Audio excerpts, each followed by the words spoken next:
Welcome dear rockets and die hard game series fan. आज हम आपके लिए लेकर आ गए एक सुपर गेम सीरीज का पहला पार्ट। इस कहानी की बैक स्टोरी यह है कि दुनिया में 100 ऐसी मंत्र शक्तियों वाली चाबियां हैं जो अलग अलग जगहों पर अलग अलग लोगों के पास हैं। अगर किसी इंसान ने 100 की 100 चाबियां इकट्ठा कर ली तो वो इतने शक्तिशाली बन जाएंगे कि दुनिया पर राज करेंगे, लगभग एक भगवान बन जाएंगे। पर 100 चाबियों को इकट्ठा करना कोई आसान काम नहीं है, क्योंकि हर चाबी की अपनी एक अलग शक्ति है और कोई भी किसी और से उतनी आसानी से उनकी चाबी छीन नहीं सकता। फॉर एग्जाम्पल, अगर दो लोगों के पास ये मैजिकल चाबियां हैं, जिसमें से एक चाबी ऐसी है जिससे एक पुरातन काल के डीमन को जगाया जा सकता है। वो डीमन दुनिया में कदम रखते ही एक प्रतियोगिता घोषित करेगा और उस प्रतियोगिता में जो जीतेगा उसे उसके अपोनेंट की मैजिकल चाबी मिल जाएगी। इतना ही नहीं, हारने वाले को वो डीमन मौत के घाट भी उतार देगा। ये तो सिर्फ इंट्रोडक्शन था। आप इस पार्ट को पूरा देखेंगे तो आगे के पार्ट्स की मांग जरूर करेंगे, इसकी हमें उम्मीद है। अगर ये पार्ट आपको पसंद आया है तो लाइक एंड शेयर कीजिए और कमेंट्स में भी जरूर बताइएगा, क्योंकि इन्हीं के आधार पर हम आगे के पार्ट्स लेकर आएंगे।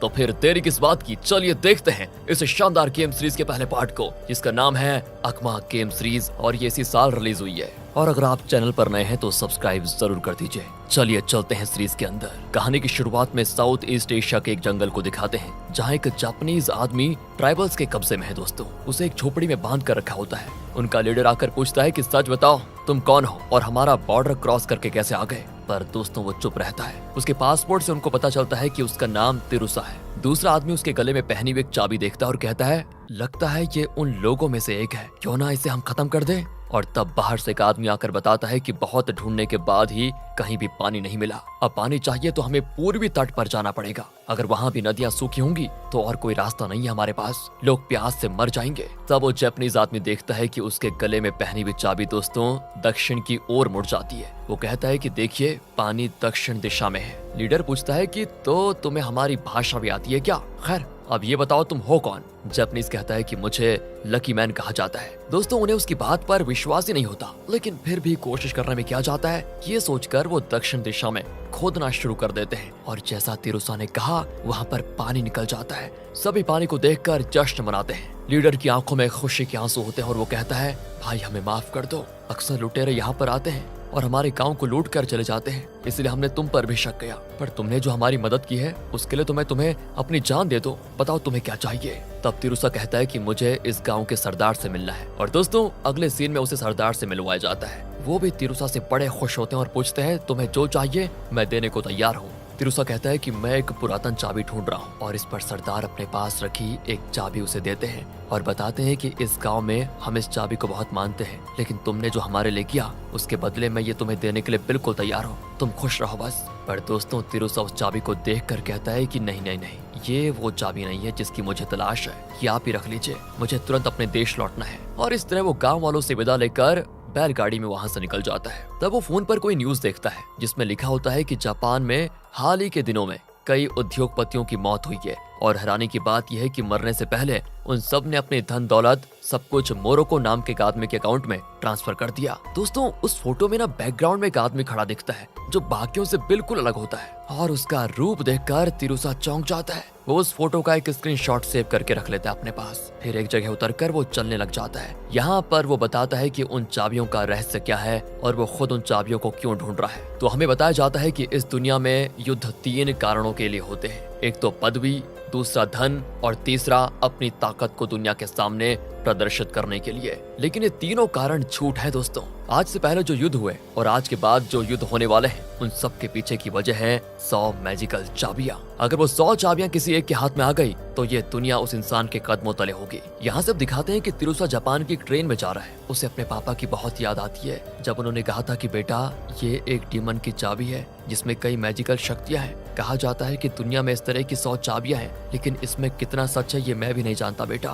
पर जब ये चाबी मेरे हाथ लगी तो मुझे अपना खोया हुआ वॉच और मोबाइल वापस मिल गया। ये एक तिलिस्माती चाबी है, इसे तुम रख लो बेटा, पर हाँ, इसके बारे में तुम किसी को कुछ मत बताना। यहाँ से दोस्तों जापान के एक बड़े बिल्डिंग को दिखाते हैं, जहाँ पर मोरोको नाम के एक यंग आदमी को दिखाते हैं। उसके सामने होंडा नाम का एक बिजनेसमैन बैठा होता है और टेबल पर ना एक चाबी होती है जिसमें से रोशनी निकलती है। मोरोको हंसकर उसको उठा देता है और कहता है, तुम प्रतियोगिता में हार गए, अब तुम्हारा धन, तुम्हारी दौलत सब कुछ मेरी हो जाएगी। तुम पर वैसे भी बहुत कर्जा है ना, इसलिए तुम अब खुदकुशी करने वाले हो ना। ठीक है, ये कहकर दोस्तों मोरुको चला जाता है। अगले ही क्षण न जाने होंडा को क्या होता है, वो अपनी पूरी जायदाद मोरुको के नाम कर देता और कहता है कर्ज तले दबकर मैं खुदकुशी कर रहा हूँ। और दोस्तों ये कहकर वो खुद ही खिड़की से नीचे कूद जाता है। मरने से पहले उसके मुंह से सिर्फ 3 शब्द निकले थे, डीमन की चाबी। और तभी बुलेट बाइक में आया वो आदमी ये सारी चीज देख रहा होता है। दूसरी ओर मोरुको कार में जा रहा होता है। उसका आदमी कहता है कि हमारे पास अब 31 मिलियन डॉलर्स हैं, अब हमें मेहनत करके गुजारा करने की क्या जरूरत है, हमारे परिवार के लिए इतना धन काफी है वैसे भी। पर मोरुको कहता है मुझे अपने परिवार को दुनिया का सबसे ताकतवर परिवार जो बनाना है, इसलिए मुझे और पैसा चाहिए। एंड दोस्तों उसी समय उसे एक मैसेज आता है और वो कहता है कि तीसरी चाबी जिसके पास है उसका भी पता लग चुका है, उसका नाम है तिरुसा, उसका इस दुनिया में कोई नहीं है, हमें जल्द से जल्द उसकी चाबी को हासिल करना है। असल में दोस्तों मोरुका ने होंडा से दूसरी मैजिकल चाबी ले ली थी, पता है आपको। लेकिन अब सोचने वाली बात यह है कि उसके पास पहली चाबी कैसे आई, ये फिलहाल तो नहीं बताया जाता। तो अब वो तीसरी चाबी के लिए तिरुसा को टारगेट करेगा। अगले सीन में तिरुसा मियानमची ग्रुप नाम के एक बड़ी कंपनी में जाता है। वो रिसेप्शन से कहता है कि मेरा नाम तिरुसा है और मैं अंकल रियान से मिलना चाहता हूँ। दोस्तों वो उसे वेट करने को कहती है तो तिरुसा कहता है शुरू में इस कंपनी का नाम तिरुसा ग्रुप था, लेकिन बदकिस्मती से कंपनी मेरे पापा के हाथ से निकल गई। वो बता ही रहा होता है कितने में रियान आ जाता है और तिरुसा उन्हें अंकल कहकर गले लगा लेता है। दोस्तों ये रियान है ना, ये भी उन मैजिकल चाबियों के बारे में जानता है और पूछता है कि क्या हुआ, कुछ मिला क्या। वो कहता है कि अंकल मैंने पूरा एशिया में ढूंढ लिया है पर कहीं कुछ पता नहीं चला। पर हाँ इस न्यूज को देखिए, इसमें बताया गया है कि हाल ही में कई उद्योगपति सस्पिशियस तरीके से मर रहे हैं और मरने के पहले सबके सबने 3 शब्द कहे थे, डीमन की चाबी। अच्छा तो तुम्हें लगता है कि उन मौतों का उन मैजिकल चाबियों के साथ कोई ताल्लुक है ना। पता नहीं अंकल, पर हमें जल्द पता लगाना होगा। लेकिन अंकल ये सारे उद्योगपति ना मरने से पहले अपनी सारी प्रॉपर्टी मोरुको नाम के एक 24 साल के यंग आदमी के नाम करके मर रहे हैं। इसका राज भी तो पता लगाना है हमें। और हाँ इस फोटो को देखिए, बैकग्राउंड में खड़े इस आदमी को पहचाना आपने? ओह हाँ, ओ ये तो वही है जिसने तुम्हारे पापा का कत्ल किया था। उस कातिल का नाम तो निक है। और यहाँ फ्लैशबैक में दिखाते हैं कि जब तिरुसा छोटा था दोस्तों, तो उसने अपने पापा को एक दिन बताया कि पापा आपने जिन 100 चाबियों का जिक्र किया था उसके बारे में मैंने नेट पर सर्च किया और मुझे एक छोटी इन्फॉर्मेशन मिली है। ये सुनकर दोस्तों उसके पापा चौंक गए और कहने लगे कि तुमने ये क्या कर दिया बेटा, अब दुश्मनों को पता चल जाएगा कि कोई उन चाबियों को हासिल करने की कोशिश कर रहा है और वो हमें फॉलो करेंगे। सॉरी पापा, मुझसे गलती हो गई। तभी दोस्तों रिसेप्शन से कॉल आता है कि आपसे मिलने कोई अजनबी आया है। ये सुनकर पापा ने तिरुसा से कहा कि बेटा मुझे कुछ तो गलत लग रहा है, तुम जाकर अंकल रियान को लेकर आ जाओ। और जब दोस्तों तिरुसा रियान को लेकर कमरे में आया तो वहाँ पर निक पापा पर गन तान कर खड़ा था। वो पूछ रहा था कि मुझे तुम्हारी चाबी दे दो, लेकिन पापा नहीं माने तो उसने बंदूक तिरुसा की तरफ घुमा दी और अपने बेटे को बचाने के लिए पापा उससे भिड़ गए तो उसने पापा को ही शूट कर दिया। पापा ऑन द स्पॉट मर गए। रियान और तिरुसा ने उन्हें बचाने की कोशिश की थी, लेकिन इतने में निक अपने साथ जो बॉम्ब लेकर आया था उसे कमरे में फेंककर उसका टाइमर ऑन कर देता है। वो तिरुसा और रियान तो घबराकर बाहर जाकर छुप गए, लेकिन अगले ही सेकंड बहुत बड़ा ब्लास्ट हुआ जिसमें खुशकिस्मती से ये दोनों बच गए। पर पापा जो अंदर मरे पड़े थे उनकी लाश को भी वो उठा नहीं पाए क्योंकि ब्लास्ट में उनके टुकड़े टुकड़े हो गए थे। तिरुसा उसके बाद उस घटना को सोच सोच कर कई दिन तक रोया करता था। प्रेजेंट में दोस्तों इस कंपनी का ओनर मियानमची वहाँ पर आता है और पूछता है कि क्यों तिरुसा, तुम इस कंपनी में काम करते हो क्या? नहीं ना, फिर तुम्हारा यहाँ पर क्या काम है, अभी निकलो यहाँ से। तिरुसा चुपचाप बाहर चला जाता है दोस्तों। इसके बाद एक बड़े मीटिंग हॉल को दिखाते हैं जहाँ पर माइकल नाम का आदमी प्रेजेंटेशन दे रहा होता है। कहता है कि एआई की मदद से मैंने एक सॉफ्टवेयर बनाया है, ये एक वर्चुअल असिस्टेंट की तरह आपका हर काम कर सकता है, पर इसे बड़े लेवल पर बनाने के लिए मुझे स्पॉन्सर्स की जरूरत है। क्या आप में से कोई इस प्रोजेक्ट को स्पॉन्सर करने के लिए तैयार है?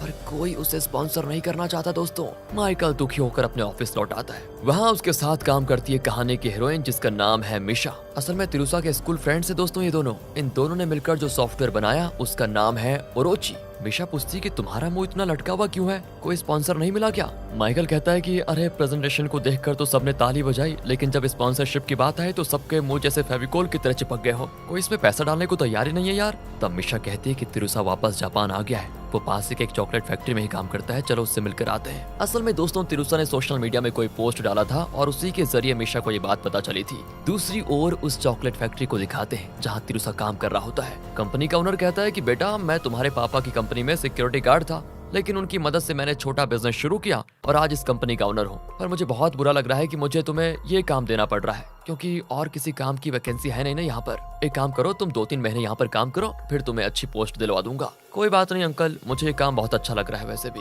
आप परेशान मत होइए। दोस्तों यहाँ से अगले सीन में तिरुसा अपने फ्रेंड से मिलने चाहता है। उसे देखकर मिशा कहती है कि अरे वाह, तुम तो एकदम हैंडसम लग रहे हो यार। वो भी कहता है कि अरे कहाँ हैंडसम, कल तक तो मैंने दाढ़ी वगैरह बना कर रखी थी शाहजहां की तरह, बड़ी मुश्किल से शेव करके आया हूँ वैसे भी। और तुम दोनों बताओ तुम कैसे हो? मिशा कहती है माइकल एक सॉफ्टवेयर इंजीनियर है और मैं उसकी जूनियर हूँ। और तब माइकल पूछता है कि तिरुसा तुम अपने पापा की कंपनी वापस खरीदने वाले हो? पता नहीं यार, शायद उसका वक्त अभी आया नहीं। और तभी माइकल को ऑफिस से कॉल आता है कि एक और प्रेजेंटेशन देना है, जल्दी ऑफिस आओ। माइकल और मिशा चले जाते हैं। रात को तिरुसा अपने घर पर लौटता है, जो घर कम और गोडाउन ज्यादा लगता है, लेकिन दोस्तों यही उसका घर है जहाँ पर उसने मैजिकल चाबियों के बारे में बहुत सारी इन्फॉर्मेशन कलेक्ट करके रखी हुई है। दूसरी ओर मिशा माइकल से कहती है कि सुनो, तुम्हें याद है तिरुसा स्कूल में कितना ब्रिलियंट स्टूडेंट था, पर अब देखो यार किसी चॉकलेट फैक्ट्री में कैसे काम कर रहा है। मुझे तो सच में उसके लिए बहुत बुरा लग रहा है। अगर तुम्हें एतराज न हो तो उसे भी इसी ऑफिस में काम दे दो ना। माइकल कहता है ठीक है, तुम कहती हो तो ठीक है, मुझे इसमें कोई एतराज नहीं है। मिशा खुश होकर ऑफिस से निकल जाती है। दूसरी ओर दोस्तों रियान तिरुसा को बताता है कि सुनो, मैंने मोरको के बारे में पूछताछ की और पता चला है कि उसका बाप बहुत अमीर आदमी था, लेकिन गैम्बलिंग में उसने अपना सारा धन गवा दिया। पर अब सुनने में आया है कि मोरको का परिवार न जाने कैसे हद से ज्यादा धन उड़ा रहा है। और जब पुलिस ने मोरको से पूछा कि मरने से पहले होंडा ने तुम्हें अपनी पूरी प्रॉपर्टी क्यों दी, तो उसने कहा कि होंडा ने मेरे पापा से कर्ज लिया था, उसी के बदले उसने अपनी प्रॉपर्टी मेरे नाम कर दी। ये बात कर ही रहे होते हैं कि तभी दोस्तों वहाँ पर मिशा आ जाती है। तिरुसा रियान को मिशा का इंट्रो देता है, लेकिन इतने में मोरको और उसके आदमी दरवाजा तोड़कर अंदर घुस आते हैं। दोस्तों वो कहता है मुझे पता है तिरुसा के पास एक मैजिकल चाबी है, मुझे वो चाबी चाहिए और कुछ नहीं। पर रियान कहता है चाबी? उसके पास ऐसी कोई चाबी नहीं है। मोरको कहता है अच्छा, मैं तुम्हें पागल लगता हूँ क्या? कहकर वो तिरुसा का पोस्ट उसको दिखाता है जिसमें तिरुसा ने अपनी एक फोटो डाली थी। और दोस्तों अनजाने में उसने वो चाबी अपने गले में पहन रखी थी, जिसको देखकर ही मोरको को ये पता चला। तिरुसा पूछता है कि तुम ये बताओ कि तुमने होंडा की जान क्यों ली? अरे वाह, तुमने बहुत रिसर्च की है क्या मेरे बारे में? इस मैजिकल चाबी के लिए ही मैंने उसकी जान ली और अब तुम्हारा भी वही हाल होगा अगर तुमने चाबी नहीं दी। कहकर दोस्तों वो एक चाबी को टेबल पर गाड़ता है, जिससे कि उस जगह पर बवंडर जैसा कुछ हो जाता है और उसमें से 20 फीट ऊंचा एक डीमन निकलता है। वो कहता है कि मैं अकमा गेम का मास्टर हूँ और तुम दोनों के बीच जो प्रतियोगिता होने वाला है उसका फैसला मैं करूंगा। तिरुसा और रियान की तो कुछ समझ ही में नहीं आता कि ये क्या चीज है। मिशा चुप नहीं रहती दोस्तों और कहती है अरे ये तो VFX है, सच नहीं है ये। कहकर वो डीमन को टच करने जाती है तो वो तो चिल्ला देता है चुप हो जा मालिके, एक कस के मारूंगा तो दीवार से चिपक जाएगी, समझी। और जब मिशा को समझ में आता है कि ये VFX नहीं सच में डीमन है तो वो बेहोश। तिरुसा डॉक्टर को कॉल करने की कोशिश करता है, लेकिन मोबाइल में सिग्नल ही नहीं होता, वो बाहर भी नहीं जा पाता। मोरको कहता है कि मैंने अपनी चाबी जब टेबल पर गाड़ी तो ये जगह मेरे कंट्रोल में आ गई थी और अब इस गेम को पूरा किए बिना कोई यहाँ से नहीं जा सकता। डीमन कहता है कि ये ट्रू और फॉल्स का गेम है। अगर मैं कहूँ कि मोरको ने आज सुबह नाश्ता किया तो तुम्हें गैस करके बताना होगा कि ये सही है या गलत, और अगर तुम्हारा जवाब गलत निकला तो मोरको को 1 पॉइंट मिलेगा। गेम के एंड में जिसने ज्यादा पॉइंट जीते होंगे वही विनर होगा। दोस्तों ये गेम खेलने के अलावा तिरुसा के पास और कोई रास्ता नहीं है तो वो मान जाता है। मोरको कहता है कि ध्यान से सुनो, अगर मैं ये गेम जीत गया तो तुम्हारे पास जो चाबी है वो अपने आप मेरे पास आ जाएगी। मेरा बस चले तो मैं तुमसे बहुत सारे पैसे भी ले लेता, लेकिन मैं जानता हूँ कि तुम्हारे पास पैसे बहुत ही कम है, तो तुम मुझे सिर्फ 10 येन दे देना काफी है। अब तिरुसा डीमन से कहता है कि अगर मैं हार गया तो मेरी चाबी मोरको को मिलेगी, पर अगर मैं जीत गया तो मुझे कुछ नहीं मिलेगा क्या? सुनो, अगर मैं जीत गया तो मोरको को चाबियों का रहस्य मुझे डिटेल में बताना पड़ेगा, और मेरी दूसरी शर्त जीतने पर यह है कि सिर्फ मैं फैसला करूंगा कि मोरको की जान कब जाएगी। दोस्तों पहले तो डीमन सोच में पड़ जाता है, लेकिन फिर मान ही जाता है। लेकिन अब मोरको घबरा जाता है कि ये मैंने क्या बेवकूफी कर दी, मुझे भी तिरुसा की जान मांग लेनी चाहिए थी, पर मैंने क्या मांगा, सिर्फ 10 येन। थू है तुझ पर मोरको, थू। इस तरह वो खुद को कोस लेता है दोस्तों, और उसे यकीन पूरा होता है कि वही जीतेगा। इसलिए वो डीमन के सामने कह देता है कि अगर मैं हारा तो इसी स्पॉट पर तुम मेरी जान ले लेना। पहला सवाल तिरुसा करता है। वो टेबल पर रुमाल बिछाकर उसके ऊपर 500 येन का कॉइन रखता है, फिर उस पर एक टी कप रखकर रुमाल को खींचकर पूछता है टी कप के नीचे अभी भी 500 का कॉइन है या नहीं, ये बात सही है या गलत, बताओ। मोरको हंसकर कहता है तुमने मुझे बेवकूफ समझ के रखा हुआ है क्या? मैंने देख लिया है कि कॉइन रुमाल के साथ चला गया था, फिर भी मैं जल्दबाजी में जवाब तो नहीं देना चाहता, क्योंकि हो सकता है तुम मुझे फंसाने की कोशिश कर रहे हो। कहकर वो तिरुसा की तरफ का टेबल चेक करता है तो टेबल के नीचे, और वो भी कप के ठीक नीचे, कॉइन होता है दोस्तों। मोरको उस कॉइन को निकालकर अपने पॉकेट में डाल देता है, लेकिन फिर भी उसे शक है कि तिरुसा ने कुछ कॉइन्स ड्रॉर में छुपाए होंगे। वो ड्रॉर खोलने की कोशिश करता है, लेकिन तिरुसा ऊपर हाथ रखकर उसे खोलने नहीं देता। मतलब कॉइन जरूर कप के नीचे ही होगा। ये सोचकर वो कहता है, डीमन जी, तिरुसा ने कहा कि कॉइन कप के नीचे है या नहीं, तो मेरा जवाब है कि ये सही है। और इस पर तिरुसा जरा स्माइल करता है तो वो मोरोको घबरा जाता है दोस्तों। डीमन कहता है, तुम्हारा जवाब गलत है। मोरोको टेंशन में ड्रॉर खोलता है तो उसमें कॉइन नहीं होता दोस्तों। यही तो थी तिरुसा की चाल, जिससे इस राउंड में मोरोको हार गया और तिरुसा को एक पॉइंट मिल जाता है दोस्तों। यहाँ फ्लैशबैक में दिखाते हैं कि जब तिरुसा के पापा का कत्ल हुआ तो तिरुसा छोटा था और पापा की कंपनी को वो चला नहीं सकता था। तब कंपनी के एक सीनियर आदमी ने, जिसका नाम मियान मची था, उसने तिरुसा से कहा कि बेटा, कंपनी मुसीबत में है और हमें इन्वेस्टर्स को पैसे देने हैं। अगर कंपनी चलाने में तुमने छोटी सी भी गलती कर दी तो कंपनी हाथ से निकल जाएगी, इसलिए तुम इस डॉक्यूमेंट पे साइन कर दो ताकि कुछ साल कंपनी मैं संभाल लूं। जब तुम बड़े हो जाओगे तो मैं ये कंपनी फिर तुम्हारे नाम कर दूंगा। दोस्तों, तिरुसा ने उस पर विश्वास करके साइन किया था, लेकिन उसने तिरुसा को कंपनी से ही नहीं उसके घर से भी निकाल दिया। उसके बाद उसे रियान ने सपोर्ट किया और उसे पढ़ने के लिए इंडिया भेजा, जहां रियान का एक दोस्त था। तिरुसा बहुत रोया कि पापा ने कितनी मेहनत से ये कंपनी खड़ी की थी, मैंने एक ही पल में उनका सब कुछ खो दिया। पर रियान ने दोस्तों से हिम्मत दी कि बेटा, पैसे का क्या है, कभी भी कमाया जा सकता है, तुम बस अपनी पढ़ाई पे ध्यान दो, सब ठीक हो जाएगा। तिरुसा ने इंडिया में अपनी पढ़ाई पूरी की और उसके बाद वो 100 मैजिकल चाबियों की तलाश में दुनिया भर घूमा। और यही हमने दोस्तों कहानी की शुरुआत में देखा था। और अब प्रेजेंट में अगला राउंड शुरू होता है, जिसमें मोरोको सवाल पूछेगा। वो कहता है कि मेरे पास 2 चाबियां हैं और जब किसी के पास 2 चाबियां होती है तो उसे एक खास शक्ति मिलती है। कहकर वो अपने हाथ दिखाता है, जिस पर एक अजीब सिंबल बन जाता है और फिर कमरे की सारी चीजें बर्फ की तरह जमने लग जाती है। मोरोको बताता है कि इस शक्ति का नाम है एरियल सील। थोड़ी देर में जगह पूरी तरह फ्रीज हो जाएगी और अगर तुम्हें अपनी जान बचानी है तो जल्द से जल्द अपना जवाब देना होगा। तो ये रहा तुम्हारा अगला सवाल। इस बिल्डिंग के चारों ओर 1 किलोमीटर की दूर पर 4 बड़ी बड़ी दुकानें हैं, क्या ये सही है या गलत, बताओ। तिरुसा दोस्तों आंख बंद करके सोचता है और उसे याद आता है कि इस बिल्डिंग के चारों तरफ कम से कम 7 बड़ी दुकानें हैं। तो इसका स्टेटमेंट तो ठीक है, पर ये ठहरा 1 नंबर का चालू आदमी जरूर सवाल में कोई चाल है। पर दोस्तों वो ज्यादा देर नहीं सोच पाता क्योंकि ठंड बहुत तेजी से बढ़ रही थी। तिरुसा कहता है कि हाँ, तुम्हारा स्टेटमेंट सही है, क्योंकि इस बिल्डिंग के आसपास के 1 किलोमीटर की दूरी के अंदर 4 से भी ज्यादा बड़ी दुकानें हैं। इस पर मोरोको हंसता है। डीमन कहता है तुम्हारा जवाब गलत है। एंड यहाँ तिरुसा की कुछ समझ में नहीं आता, लेकिन इसी बीच मोरोको को एक पॉइंट मिल जाता है। तभी माइकल मिशा को कॉल करता है, लेकिन जब वो फोन नहीं उठाती ना तो वो तिरुसा के घर जाने का फैसला करता है, क्योंकि मिशा कहकर गई थी कि वो तिरुसा के घर जा रही है। यहाँ दोस्तों फिर से तिरुसा की बारी आती है सवाल करने की। वो दोबारा एक रुमाल बिछाकर कहता है कि इस रुमाल के नीचे एक बॉम्ब है, क्या ये स्टेटमेंट सही है या गलत। मोरोको फिर से हंसने लगता है। उसे शक है कि इस बार भी तिरुसा कोई चाल चल रहा है। वो फिर से ड्रॉर चेक करता है, लेकिन उसमें कोई बॉम्ब नहीं होता। फर्श भी कंक्रीट का बना है तो इसके अंदर भी बॉम्ब हो नहीं सकता। पर तिरुसा जानता है कि इस घर के नीचे एक बॉम्ब है, लेकिन वो एक्टिव नहीं है। असल में तिरुसा ने अपनी रिसर्च के दौरान ये पढ़ा था कि नेशनल रजिस्ट्री में ये दर्ज है कि इस लोकेशन पर जहाँ पर ये बिल्डिंग है इसके नीचे एक इनएक्टिव बॉम्ब है। तिरुसा ये सारी चीजें सोच ही रहा होता है कि मोरोको कहता है यहाँ कोई बॉम्ब नहीं है, मतलब तुम्हारा स्टेटमेंट गलत है। बस दोस्तों तिरुसा खुश हो जाता है कि अब दूसरा पॉइंट तो मुझे ही मिलने वाला है। और डीमन कहता है कि मोरोको का जवाब ठीक है? यानी तिरुसा का स्टेटमेंट गलत। तिरुसा डीमन से कहता है कि ये चाल चल रहा है, इस बिल्डिंग के नीचे कई इनएक्टिव बॉम्ब दफनाए हुए हैं। पर डीमन कहता है कि पहले रहे होंगे, लेकिन फिलहाल यहाँ कोई बॉम्ब नहीं है। ओहो, इस तरह मोरोको को एक और पॉइंट मिल जाता है दोस्तों। और अब मोरोको की बारी आती है दोबारा। तो वो कहता है कि इस बिल्डिंग को अगर सेंटर में लो तो इसके चारों ओर 3 किलोमीटर की दूरी के अंदर 1300 लोग रहते हैं। ये मेरा स्टेटमेंट है, क्या ये सही है या गलत। तिरुसा फिर आंखें बंद करके सोचता है कि उसके अनुसार ये स्टेटमेंट सही लगता है। लेकिन पिछली बार जब तिरुसा श्योर था अपने जवाब को लेकर तो वो गलत साबित हो गया था। कहीं इस बार भी मोरोको के सवाल में कोई चाल तो नहीं है। ये सोचकर वो थोड़ी और देर सोचता है और तभी उसकी नजर अपने लैपटॉप पर पड़ती है, जो एकदम नॉर्मल चल रहा होता है दोस्तों। तिरुसा को लगता है कि अगर मोरोको का मैजिकल पावर सच में इस कमरे की हर चीज को फ्रीज कर रहा है तो लैपटॉप कैसे काम कर रहा है। मतलब ये कि इस कमरे को फ्रीज करना मोरोको का कोई सुपर पावर नहीं है, बल्कि उसका सुपर पावर कुछ और ही लगता है। इसी बीच दोस्तों रियान ठंड बर्दाश्त नहीं कर पाता और बेहोश होने लगता है। उसे बचाने के लिए तिरुसा वहाँ पर पड़े कागज, करेंसी नोट्स वगैरह को कचड़े के डब्बे में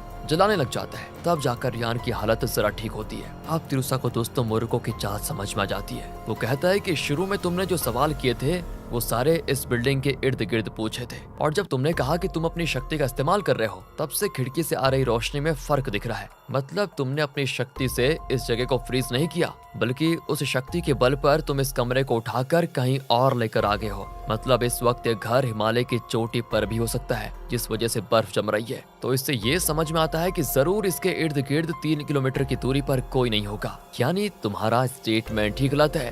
दोस्तों डीमन भी मान जाता है कि तिरुसा का जवाब जवाब बिल्कुल सही है और अब दोनों के 2-2 पॉइंट्स हो चुके हैं। तभी कैमरा जूम आउट करता है तो पता चलता है कि तिरुसा ने बिल्कुल ठीक गैस किया था। वाकई में वो घर किसी बर्फीले पहाड़ पर होता है। अब डीमन हंस देता है कि क्यों मोरुको, लगता है तुम्हारा काम तमाम करके ही रहेगा ये तिरुसा। मोरुको का डर बढ़ जाता है दोस्तों। तिरुसा कहता है कि अभी भी वक्त है, अगर जान प्यारी है तो इस गेम को यहीं खत्म कर लेते हैं। हद से ज्यादा लालची होना सेहत के लिए हानिकारक हो जाता है, समझे। पर डीमन कहता है नहीं, जब तक कोई जीत नहीं जाता तब तक ये गेम खत्म नहीं होगा। अब तिरुसा दोस्तों अपना स्टेटमेंट बोलता है कि इस कमरे में 1000 येन है, ये सही है ये गलत। मोरुको जरा कंफ्यूज होता है, लेकिन तब उसे याद आता है कि पिछले राउंड में उसने टेबल के नीचे से 500 येन निकाल कर अपने पॉकेट में रख लिया था। और जब कमरे का ठंड कम करने के लिए तिरुसा ने करेंसी नोट्स को जलाया, उसमें भी एक 500 का कॉइन था। मोरुको उसे भी चेक करता है तो उसके अंदर से एक 500 का कॉइन निकलता है और अब मोरुको को यकीन हो जाता है तो वो कहता है तिरुसा का स्टेटमेंट सही है, इस कमरे में 1000 येन हैं। पर डीमन कहता है तुम्हारा जवाब ही गलत है। दोस्तों मोरुको को अपनी मौत दिखाई दे जाती है यहाँ पर और वो पूछता है कि ये गलत कैसे हो सकता है। तब तिरुसा बताता है कि सुनो,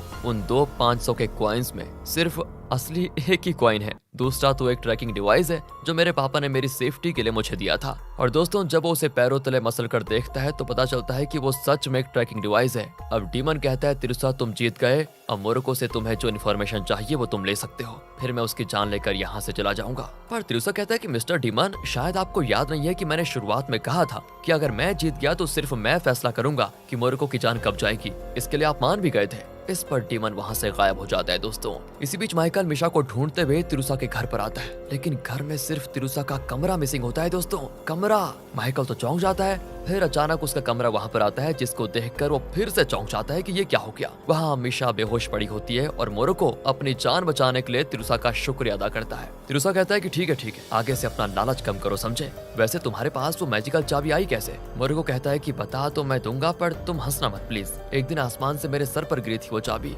ये क्या बकवास कर रहे हो तुम? बकवास नहीं गुरु, मेरे पापा के मरने के बाद मैं छोटी मोटी गैम्बलिंग कर लेता था, पर हर बार मैं हारता था। और एक दिन हुआ ये कि वो चाबी ऊपर से गिरी और मेरे हाथ लग गई। उस पल से मेरी जिंदगी पूरी तरह संवर गई। गैम्बलिंग में हर बार जीतने लगा। मेरे पास इस तरह बहुत पैसे आ गए। तब मुझे निक नाम का एक आदमी का कॉल आया। उसने मुझे बताया कि मेरे पास जो मैजिकल चाबी है उसी की तरह और भी 99 चाबियां हैं, और अगर मैंने उन चाबियों को पा लिया तो ये दुनिया मेरी हो जाएगी। दोस्तों वो बता ही रहा होता है कि ठीक उसी वक्त मोरुको को निक का कॉल आता है। वो स्पीकर ऑन करता है। निक कहता है क्यों तिरुसा, लगता है तुम जीत गए। तिरुसा कहता है तुम मेरे पापा के कातिल हो और जिस दिन तुम मेरे हाथ लगोगे ना, सोच लेना तुम्हारे चीथड़े उड़ा दूंगा। निक कहता है कि चुप, वो बाद में देखा जाएगा, लेकिन एक बात सुन ले, तुम उन 100 मैजिकल चाबियों के बारे में तो जानते ही होंगे। जिस तरह मोरुको को वो चाबी मिली थी ना, उसी तरह मेरी पसंद के कुछ और लोगों को मैं कुछ और मैजिकल चाबियां देने वाला हूँ। तुम्हें पता भी नहीं चलेगा कि कौन कब तुम पर हमला करके तुम्हारी चाबी छीनने वाला है, और अगर तुम जिंदा बच गए तो फिर आकर मेरे चीथड़े उड़ा देना। दोस्तों तब निक के बैकग्राउंड में दिखाते हैं कि उसने 30 से भी ज्यादा चाबियां कलेक्ट कर ली है। यहाँ मोरुको अचानक बड़बड़ाता है कि मुझे उधार वापस करना है। कहते कहते वो सूरज की रोशनी में जाता है तो अचानक गायब।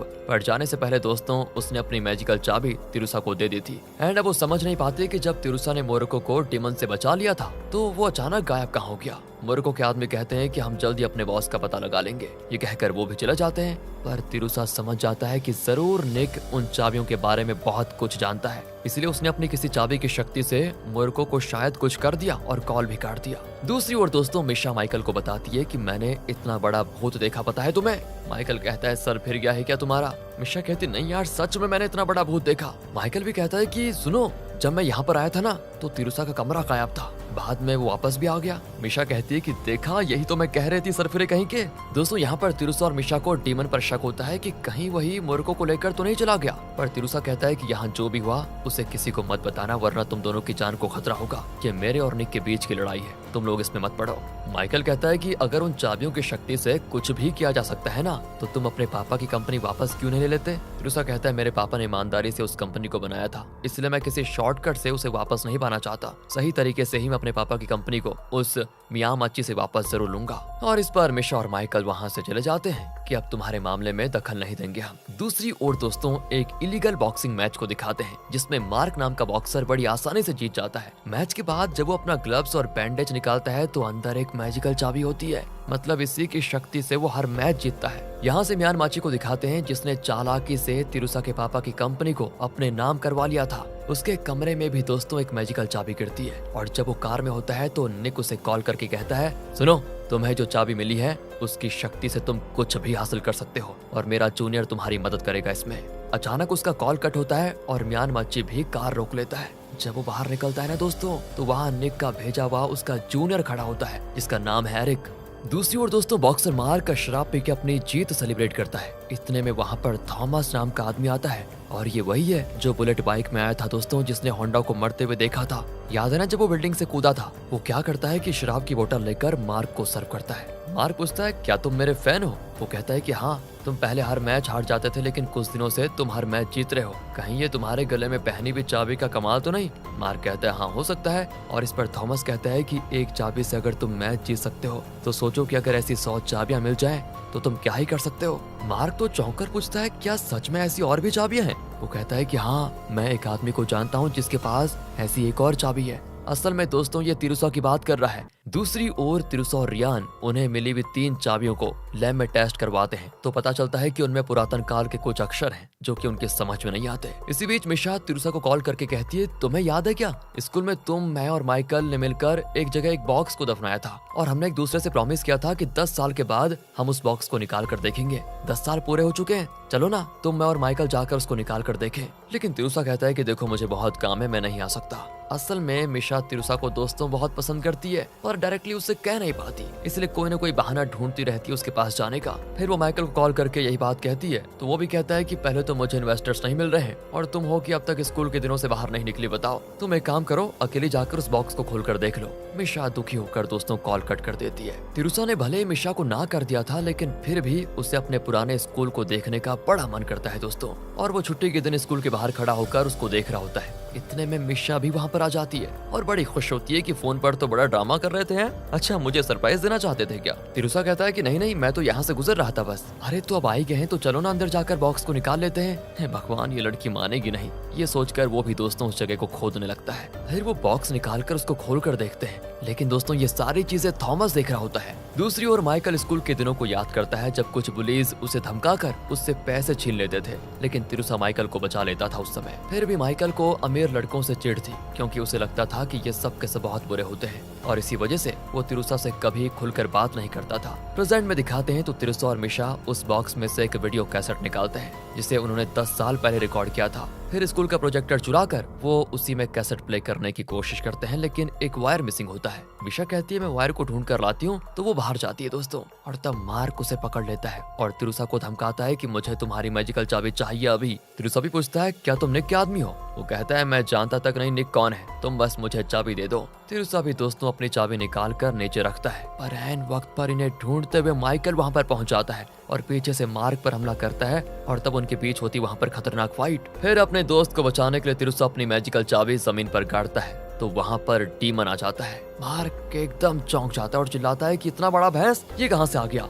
डीमन भी गुस्सा हो जाता है कि चुप कर, ओए मैं तुझे भैंस दिखता हूँ क्या? मैं अकमा गेमर का मास्टर हूँ, समझे? क्यों तिरुसा, तुम भी तैयार हो ना? ये पूरी बिल्डिंग मेरे कंट्रोल में आ चुकी है, जब तक गेम खत्म नहीं होता तब तक कोई यहाँ से जा नहीं सकता, ना ही कोई आ सकता है। दोस्तों इस मार्क को देखिए, ये डीमन को धमकाता है कि मैं ना इस चाकू से तुम्हारा सर चीर दूंगा, बता रहा हूँ। ओह, इस टूटे हुए चाकू से तुम मेरा सर छीनेगा है? बताओ यार। कहकर दोस्तों डीमन उस चाकू को चबा जाता है। बताओ, कहता है ये बहुत ही पुराना चाकू, एकदम बेस्वाची। फिर वो तिरुसा से पूछता है कि अगर तुम जीते तो तुम्हें क्या चाहिए? वो कहता है कि हमेशा की तरह हारने वाला मुझे चाबियों के सारे रहस्य बताएगा और उसकी जान तब जाएगी जब मैं चाहूंगा। पर मिशा एक तरफ खड़ी होकर डर के मारे डीमन को देखने लगती है। डीमन उसके पास जाकर कहता है कि तुम ही थी ना जो पिछली बार मुझे टच करके देख रही थी, अब आओ छू के देखो मुझे। कहाँ, एक मार में तुम्हें 2 टुकड़े करके जमीन में गाड़ दूंगा, समझी? चुपचाप खड़ी रहो वहाँ पर, और हाँ बेहोश मत होना, मुझे बड़ा इंसल्टिंग फील होता है। दोस्तों लगता है डीमन कम, ये थोड़ा वैसा किस्म का आदमी ज्यादा है। फिर वो मार्क से पूछता है कि अगर तुम जीते तो तुम्हें क्या चाहिए? वो कहता है, सुनो, अगर मैं जीत गया तो तिरुसा, मिशा, माइकल तीनों को मरना पड़ेगा। डीमन भी मान जाता है दोस्तों, और अब डीमन गेम एक्सप्लेन करता है कि ये बहुत ही सिंपल रूल वाला गेम है जिसका नाम है शैडो रन। तुम्हें अपने दुश्मन के सर को नहीं बल्कि उसके शैडो के सर पर पैर रखना है। जो सबसे ज्यादा बार अपने अपोनेंट के शैडो के सर पर पैर रखेगा वो जीत जाएगा। गेम बड़ा सीधा है, लेकिन गेम का लोकेशन चेंज होता रहेगा। फिर डीमन दोस्तों तिरुसा के अलावा बाकी सभी को फ्रीज करके तिरुसा से कहता है कि डरो मत, मैंने सबको फ्रीज किया है, कुछ नहीं होगा। असल में तुम्हारे पास 3 चाबियां हैं, तो इस वजह से इस गेम में तुम्हें एक एडवांटेज मिलेगा। ठीक 1 मिनट के लिए तुम किसी जगह या किसी चीज को फ्रीज कर पाओगे, और इस गेम को जीतने में तुम्हारी ये शक्ति काम आएगी। जिनके पास वैसे ये शक्ति होती है उसे ये बताना मेरा फर्ज है, सो बता दिया मैंने। फिर वो सभी को अनफ्रीज कर देता है। अब गेम शुरू होता है तो सिर्फ तिरुसा और मार्क का लोकेशन चेंज हो जाता है और वो मैदान में होते हैं। दोनों एक दूसरे के शैडो के सर पर पैर रखने की खूब कोशिश कर रहे होते हैं, पर मार्क के हाथ पर एक टैटू देखकर माइकल चौंक जाता है कि ये टैटू तो मैंने कहीं देखा है। वो अपने मोबाइल ऐप ओरोची से पूछता है कि इस आदमी को स्कैन करके पता लगाओ कि ये कौन है, पर ओरोची कहता है कि सुन भाई, यहाँ बिल्कुल भी नेटवर्क नहीं है, मैं कहाँ से पता लगाऊं। इस पर दोस्तों माइकल और मिशा स्कूल की लाइब्रेरी में जाकर पुराने न्यूज़पेपर्स को देखने लगते हैं, तो पता चलता है कि कुछ साल पहले मार्क एक फेमस बॉक्सर हुआ करता था, लेकिन चीटिंग केस में फंसने की वजह से हमेशा के लिए वो बॉक्सिंग टूर्नामेंट से उसको हटा दिया गया। उसने बहुत ज्यादा उधार भी ले रखा था, जिस वजह से वो कहीं छुप कर रह रहा था, लेकिन कुछ महीनों से जो भी इलीगल बॉक्सिंग मैचेस हो रहे हैं उन सब में वही जीत रहा है। ये सारी इन्फॉर्मेशन दोस्तों इनको पता चल जाती है, तो वो घबरा जाते हैं कि ये तो एक फेमस बॉक्सर है, इससे तिरुसा कैसे जीत पाएगा। ग्राउंड पर तिरुसा और मार्क एक दूसरे के शैडो पर पैर रखने की पूरी कोशिश करते हैं। मार्क उसे पंच करने आता है तो तिरुसा खुद को प्रोटेक्ट करने के लिए हाथ आगे कर देता है, लेकिन फिर पता चलता है कि मार्क उसे पंच नहीं करता बल्कि शैडो में उसके सर पर अपना पैर रख देता है, जिस वजह से मार्क को एक पॉइंट मिल जाता है। अगले राउंड में दोनों खुद को एक बिल्डिंग के अंदर पाते हैं, तब माइकल और मिशा तिरुसा को बताते हैं कि मार्क एक नामी बॉक्सर रह चुका है, उससे जीतना बड़ा मुश्किल होगा तुम्हारे लिए, और अगर तुम हार गए तो क्या सच में हम तीनों मर जाएंगे। तिरुसा कहता है कि हाँ, इसीलिए मैंने कहा था कि मुझसे दूर रहो तुम, और तुम दोनों हो कि बस मेरे पास ही चिपके रहते हो, तो अब भुगतो। दूसरी ओर दोस्तों थॉमस मार्क से मिलता है और कहता है जैसे तैसे पहला पॉइंट तो तुम ले चुके हो, लेकिन बाकी के पॉइंट चाहिए तो तुम्हें मेरी मदद की जरूरत पड़ेगी। इस तरह दोस्तों इनकी अलग ही प्लानिंग चल रही होती है। यहाँ तिरुसा माइकल को बताता है कि तुम्हें याद है क्या, स्कूल में हम पर्दे से एक ट्रिक क्या करते थे। वो कहते हैं हाँ याद तो है, लेकिन उससे क्या होगा। तिरुसा कहता है कि बस बस वही चीज हम यूज करने जा रहे हैं। पर दोस्तों तभी वहाँ पर मार्क आ जाता है। ये तीनों अलग होकर भागने लगते हैं, पर माइकल मार्क के हाथ लग जाता है और वो रोता है कि प्लीज मुझे छोड़ दो। मार्क कहता है कि बाहर आ जाओ तिरुसा, वरना तुम्हारे दोस्त की जान चली जाएगी। कहकर वो आगे बढ़ता है तो वहाँ पर एक शैडो का सर दिखता है और उसे यकीन होता है कि ये तिरुसा का सर है। वो भाग कर जाता है और उस पर पैर रख देता है। उसे लगता है कि वो जीत गया, लेकिन जब वो मुड़कर कमरे के अंदर देखता है तो पता चलता है कि वो तिरुसा का सर नहीं, बल्कि तिरुसा और मिशा ने बाल्टी, मॉप वगैरह से इंसान जैसा रूप बना के रखा हुआ था। तभी खिड़की से तिरुसा अंदर आकर मार्क के शैडो में उसके सर पर पैर रख देता है। दूसरा राउंड भी दोस्तों तिरुसा जीत गया था। अब तीसरा राउंड एक अंधेरे कमरे में होता है जहां सिर्फ एक जगह पे रोशनी होती है। मार्क तिरुसा को चेस करने लगता है, लेकिन तिरुसा एक जगह छुपकर अपने फ्रेंड्स की मदद से एक ट्रैप बनाता है। वो एक लीवर को खींचकर एक पर्दे को सेट करता है और अपने फ्रीजिंग पावर का इस्तेमाल करके ऐसा अरेंजमेंट करता है जिससे कि ठीक 1 मिनट के बाद वो पर्दा गिर जाए, और फिर जानबूझकर 1 मिनट के लिए वो मार्क को यहाँ वहाँ भगाता है और ऐन वक्त पर वो मार्क को स्टेज पर लेकर आ जाता है। पर 1 मिनट के बाद भी दोस्तों पर्दा नहीं गिरता। अब तिरुसा कंफ्यूज होता है कि पर्दा अभी तक क्यों नहीं गिरा। तब ऊपर दिखाते हैं कि असल में पर्दे की रस्सी को थॉमस ने पकड़ के रखा हुआ है। मौका पाकर मार्क तिरुसा को बहुत मारने लगता है, पर माइकल और मिशा बीच में आकर मार्क को पकड़ लेते हैं और तब तिरुसा उसके शैडो के सर पर अपना पैर रखकर एक और पॉइंट जीत जाता है। इस तरह तीसरे राउंड में एक्स्ट्रा पॉइंट लेकर तिरुसा ये गेम जीत जाता है। तब वहाँ पर डीमन आता है दोस्तों, तो तिरुसा कहता है कि तुमने वादा किया था तुम मार्क की जान नहीं लोगे, वो तब मरेगा जब मैं चाहूंगा। डीमन कहता है हाँ तो ठीक है, मैंने कब मना किया। अब तिरुसा कहता है कि पर मुझे तुमसे ये पूछना है कि मोरुको जो मुझसे हार गया था ना, वो अचानक गायब कहाँ हो गया, कहीं तुम उसको लेकर तो नहीं चले गए। डीमन कहता है बिल्कुल नहीं, मैं अकमा गेम का मास्टर हूँ, मैं ऐसी चीटिंग कभी नहीं करता, जो वादा किया वो हमेशा निभाता हूँ। लेकिन तिरुसा कहता है कि मुझे अब भी तुम पर शक है, क्योंकि प्रतियोगिता के शुरुआत में मैंने कहा था कि मैं जब चाहूंगा तब मोरुको की जान लूंगा, लेकिन मोरुको ने तुमसे कहा था कि अगर वो हार गया तो तुम किसी भी वक्त उसकी जान ले सकते हो, तो क्या तुमने उसकी जान ले ली। डीमन कहता है कि मुझे माफ कर दो, लेकिन मैं इस सवाल का जवाब नहीं दे सकता। तिरुसा कहता है कि ठीक है, लेकिन फिलहाल गेम खत्म हुआ तो तुम जा सकते हो। डीमन भी गायब हो जाता है दोस्तों। फिर तिरुसा मार्क से पूछता है कि ये चाबी तुम्हें कैसे मिली। वो कहता है कि ये आसमान से गिरी थी। तिरुसा फिर हैरान हो जाता है कि ये भी वही कह रहा है जो मोरुको ने कहा था। वो पूछता है कि लेकिन एक बात बताओ, तुम्हें कैसे पता चला कि मेरे पास भी एक चाबी है, तुम्हें किसने भेजा यहाँ पर। मार्क बताता है कि उसका नाम है थॉमस। इस पर दोस्तों तिरुसा उससे उसकी चाबी ले लेता है और कहता है कि याद रहे अब तुम्हारी जान मेरे हाथ में है, आइंदा तुमने मुझे परेशान किया तो तुम्हारी जान लेनी पड़ेगी, मुझे याद रखना। मार्क भी थैंक यू कहकर चला जाता है। इसके बाद दोस्तों माइकल भी तिरुसा के साथ खुलकर बात करता है। फिर वो उस वीडियो कैसेट को प्ले करते हैं और अपने स्कूल के दिनों को अच्छे से याद करके एंजॉय कर रहे होते हैं। तब वहाँ पर थॉमस आ जाता है और कहता है कि तुमने मार्क को भले ही हरा दिया हो, लेकिन तुम मुझे नहीं हरा पाओगे। अच्छा, तो तुम ही हो वो थॉमस। वो कहता है कि हाँ, और मेरे गले में जो इतनी सारी चाबियां हैं ना, इसी से तुम्हें पता चल जाएगा कि मैं कितना शक्तिशाली हूँ। उसकी माला में दोस्तों 6 मैजिकल चाबियां लटक रही होती है। वो पूछता है कि तो चलें, गेम शुरू करें हम नया। यहाँ तिरुसा की आंखों में डर साफ दिखाई देता है और इसी के साथ इस सीरीज का पार्ट 1 यहाँ पर खत्म होता है। उम्मीद है दोस्तों पहला पार्ट आपको पसंद आया होगा, और अगर आप आगे के पार्ट्स भी देखना चाहते हैं तो कमेंट्स करके बताइएगा। ज्यादा से ज्यादा शेयर करें और ज्यादा रिजल्ट्स मिलेगा तो हम इसके आगे के पार्ट्स को लेकर जरूर आएंगे। बाकी अगर ये वीडियो अच्छी लगी हो, स्टोरी अच्छी लगी हो, एक्सप्लेनेशन अच्छा लगा हो तो इसे ज्यादा से ज्यादा शेयर करें, चैनल को सब्सक्राइब भी। मिलते हैं आपसे अगली वीडियो में, ध्यान रखेगा अपना, and finally thanks for watching.